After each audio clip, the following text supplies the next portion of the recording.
যৌনতার নেশাই হলো কাল। ভারতীয় ওষুধে প্রাণ হারান এই তাবর ক্রিকেটার। বড় দাবি পুলিশের। আইপিএল এর মাঝে তুমুল শোরগোল। দেখুন কি ঘটলো। তার মতো কিংবদন্তি ক্রিকেটারের অভাবী মৃত্যু অনেকেই মেনে নিতে পারেননি। থাইল্যান্ডে একটি হোটেলের ঘর থেকে উদ্ধার হয়েছিল শেন ওয়ার্নের নিথর দেহ।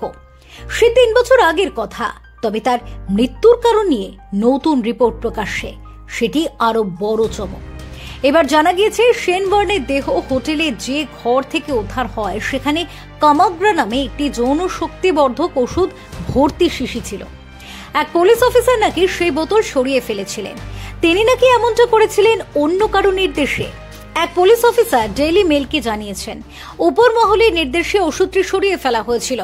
উল্লেখ্য 2022-এর 23 মার্চ থাইল্যান্ডে প্রয়াত হন ওয়ার্ন। প্রাথমিক তদন্ত জানিয়েছিল হৃদরোগে আক্রান্ত হয়ে মৃত্যু হয়েছিল তার।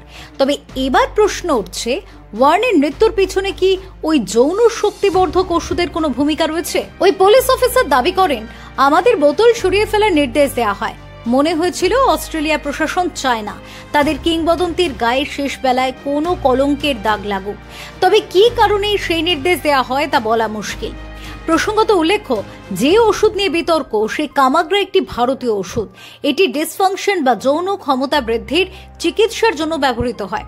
তবে এই ওষুধ থাইল্যান্ডে অবৈধ, কিন্তু জানা যাচ্ছে সেখানকার বহু কাউন্টারে এই ওষুধ ব্যবহারে পাওয়া যায়। চিকিৎসকেরা দাবি করেন যাদের হার্টের সমস্যা রয়েছে তাদের জন্য এই ওষুধ বিপজ্জনক। এটির পার্শ্ব প্রতিক্রিয়া থেকে বড় অঘটন পর্যন্ত ঘটতে পারে।